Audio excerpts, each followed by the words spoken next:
Sidang jamaah tarawih yang dimuliakan Allah, tidak henti-hentinya kita memanjatkan puji dan syukur kepada Allah atas segala karunia berupa nikmat kesehatan yang Allah berikan hingga kita bisa jumpa malam yang ke-18 dan atau ke-19 di bulan suci Ramadan.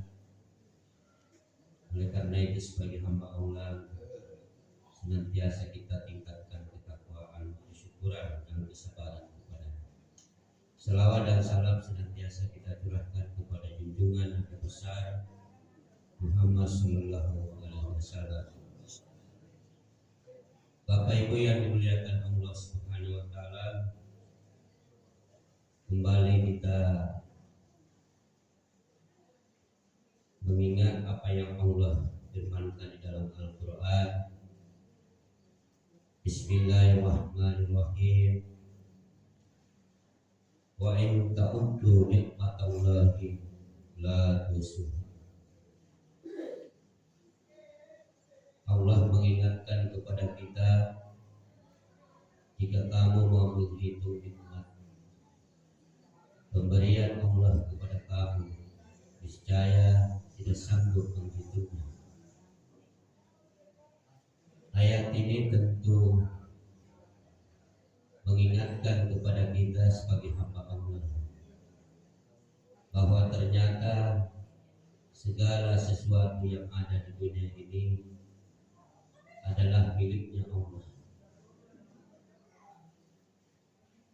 Nikmat yang terlihat atau nikmat yang tersembunyi itu diperuntukkan kepada makhluk yang ada di dunia termasuk manusia. Oleh karena itu manusia tidak memiliki kesombongan, ketakabburan terhadap kenikmatan yang Allah berikan kepadanya. Disebabkan karena manusia tidak memiliki hak mutlak, tetapi hak mutlak itu adalah Allah Subhanahu wa taala. Bapak Ibu yang dimuliakan Allah Subhanahu wa taala, Allah memberikan nikmat ilmu pada diri manusia sebagai bentuk bahwa manusia harus memahami tentang status dan peran dan fungsi ketika ia hidup di dunia. Manusia memiliki peran, manusia memiliki status, manusia memiliki fungsi. Maka tentu untuk memahami sebuah hal itu diperlukan ilmu pengetahuan. Sebab kapan ilmu pengetahuan tidak dimiliki, maka tentunya manusia tidak memahami fungsi, peran, status di dalam kehidupan. Bapak Ibu yang dimuliakan Allah Subhanahu wa taala, makanya di dalam Al-Qur'an Allah Subhanahu wa taala berfirman Iqra. Nah, ini sudah kita peringati nuzul Quran ya, tadi malam. Nuzul Quran berarti malam turunnya Al-Quran 17 Ramadan, yang tentu dibawa oleh malaikat Jibril untuk disampaikan kepada Rasulullah Sallallahu Alaihi Wasallam.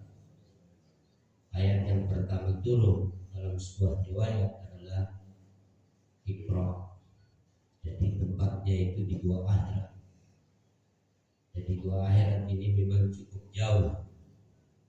Dulu waktu saya ke Mekah naik ke Gua Akhirat itu kita sampai di puncak, kemudian turun lagi sedikit ya, baru kita lewati batu dan tidak bisa kita lewat dengan posisi badan di depan semua, tetapi harus miring ya, baru kita bisa masuk ke dalamnya.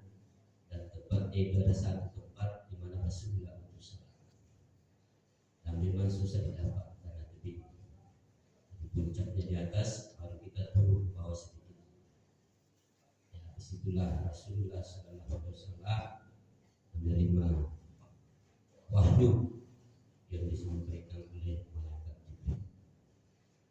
Dan tentunya ayat ini secara beransur-ansur turun. Ya. Allah Subhanahu wa taala menyampaikan di dalam Al-Qur'an, Alif Lam Mim Zalikal Kitabul La Raiba Fihi Hudan lil Muttaqin. Al-Qur'an tidak ada keraguan di dalamnya, petunjuk bagi manusia. Jadi setiap ayat yang ada di dalam Al-Quran jangan pernah diragu. Kalau bukan nasihat, cerita. Ya. Jadi nasihat, cerita, petunjuk. Karena Al-Quran itu adalah pemberi petunjuk. Ya. Al-Quran itu adalah penyempurna akhlak. Al-Quran itu adalah penyelamat dari kesesatan. Al-Quran itu adalah peningkatan ilmu pengetahuan. Al-Quran itu adalah penguatan iman. Jadi Bapak Ibu yang dimuliakan Allah Subhanahu wa taala, tatkala kita emosi, tatkala kita risau dan gelisah, ambil saja Al-Quran, pergi di berwudu, kemudian salat 2 rakaat, kemudian baca Al-Quran. Insya Allah hati kita tenang, damai. Ya, kalau ada tetangga kita selalu menjengkelkan, sedikit-sedikit mau bergerak, sedikit-sedikit mau emosi, jangan kita respect kepadanya. Kalau kita lihat, tenangkan diri dan seterusnya. Bapak Ibu yang dimuliakan Allah Subhanahu wa taala. Jadi nikmat ilmu pengetahuan yang Allah berikan pada diri kita, Allah Subhanahu wa taala sudah menegaskan di dalam Al-Qur'an, Iqra, baca. Artinya apa? Bahwa kita memang hidup di dunia ini senantiasa kita selalu membaca. Bapak, Ibu yang sudah pensiun, yang sudah pensiun itu rumah masjid, ya itu rumah masjid. Sampai di masjid apa yang dilakukan? Membaca Al-Quran, zikrullah. Ya. Kalau belum pensiun, apa yang dilakukan? Membaca. Apa yang dibaca? Melihat, memahami apa yang ada di sekitarnya, agar mereka damai di dalam kehidupan. Karena Al-Quran adalah petunjuk. Jadi manusia diberikan kecerdasan kepadanya oleh Allah Subhanahu wa taala agar manusia itu mengerti fungsinya. Apa fungsi hidup di dunia ini? Adalah diantaranya mengabdikan dirinya kepada Allah Subhanahu wa taala. Jadi kita sudah diberikan nikmat oleh Allah Subhanahu wa taala, ilmu pengetahuan, maka fungsi kita adalah bagaimana kita mengabdikan diri kepada Allah Subhanahu wa taala sebagai bentuk kesyukuran kebersamaan kita kepada Allah Subhanahu wa taala. Bapak Ibu yang dimuliakan Allah Subhanahu wa taala. Yang kedua, di antara kenikmatan Allah Subhanahu wa taala adalah nikmat kesabaran. Jadi Al-Quran pun memberikan petunjuk, innallaha ma'as sabirin. Sungguh Allah bersama dengan orang yang bersabar. Kesabaranlah membuat kita mampu melaksanakan ibadah puasa di bulan suci Ramadan. Bapak Ibu bayangkan saja, kalau kita makan sahur, kemudian nanti kita berbuka puasa menjelang maghrib, kita menahan minuman, kita menahan makanan. Siapa yang menopang itu? Adalah kesabaran. Sabar. Seandainya kita tidak sabar, sudahlah, apa yang ada di hadapan kita, makanan, minuman, pokoknya kita santap saja. Karena ada kesabaran dalam diri kita, maka tentu kita bisa melawan semua itu, hal-hal yang akan membatalkan diri daripada puasa di bulan suci Ramadan. Alhamdulillah, puasa kita sudah 16. Ada saudara kita sudah 17, ya ada 18 bahkan 19. Itu artinya apa? Bahwa nikmat kesabaran Allah Subhanahu wa taala yang diberikan kepada kita, ya kita gunakan dengan sebaik-baiknya. Makanya di malam-malam sudah pertengahan ini senantiasa kita selalu bermunajat kepada Allah Subhanahu wa taala. Karena puasa itu ada 3 tingkatan.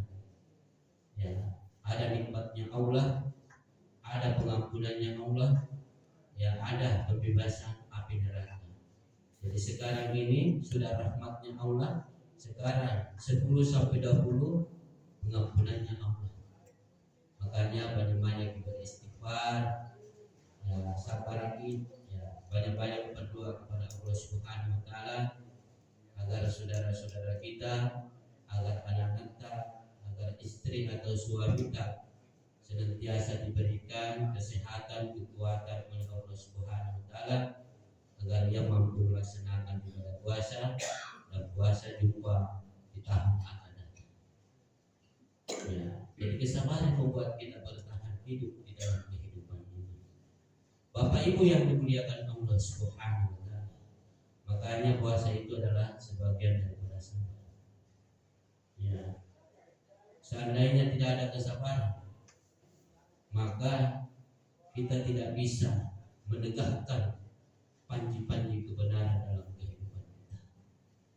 Rasulullah Shallallahu Alaihi Wasallam berjuang mempertahankan Islam di Mekah, berjuang mempertahankan Islam di Madinah. Salah satunya kekuatan yang dimiliki adalah kesabaran. Jadi kalau kita punya anak di rumah tidak mau diatur, ya, selalu turun, ya, selalu nasihati, ya, tetapi tidak mau dengar, berdoa, jangan pernah berputus asa.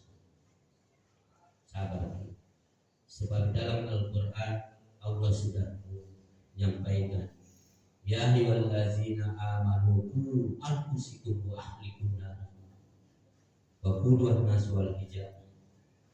Jadi Allah Subhanahu wa taala sudah menegaskan, jagai keluarga, jagai anak-anak, ya selalu berdoa kepada Allah Subhanahu wa taala siang malam, tak pernah terputus demi generasi kita, demi anak-anak kita.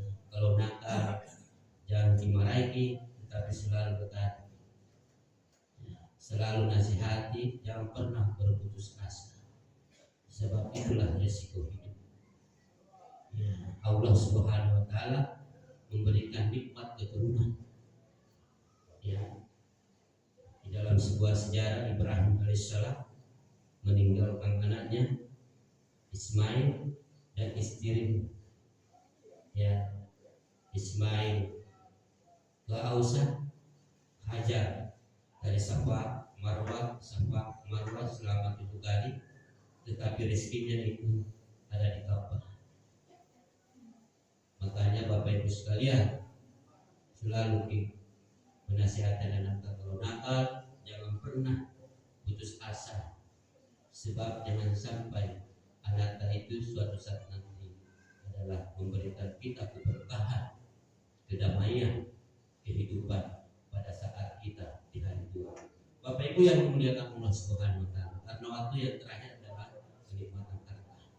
Harta yang ada pada diri manusia statusnya hanya hak pakai saja. Hak mutlak adalah Allah Subhanahu wa taala. Oleh karena itu panitia masjid senantiasa menyampaikan bahwa di bulan suci Ramadan ada 2 zakat yang senantiasa harus kita keluarkan, yaitu zakat fitrah dan zakat mal. Zakat mal ini dikeluarkan selama 12 bulan lamanya, tapi hanya satu zakat fitrah dikeluarkan 1 kali dalam 1 tahun, itu pun di akhir Ramadan. Oleh karena itu jangan dilupa yang namanya zakat fitrah. Ada yang pernah bertanya pada mahasiswa, Ustaz, berapakah itu harus zakat fitrah? Karena meter, di daerah lain, di Makassar lain. Jawabannya sederhana. Berapa harganya 1 liter yang kita makan? Kalau harganya 1 liter itu adalah 16.000 atau 17.000, maka itulah yang jadi landasan yang harus kita jadikan untuk berzakat fitrah. Kalau zakat fitrah sekarang 16.000, nah sementara 1 liter beras yang kau makan 17.000 harganya, maka 16 dikali 4.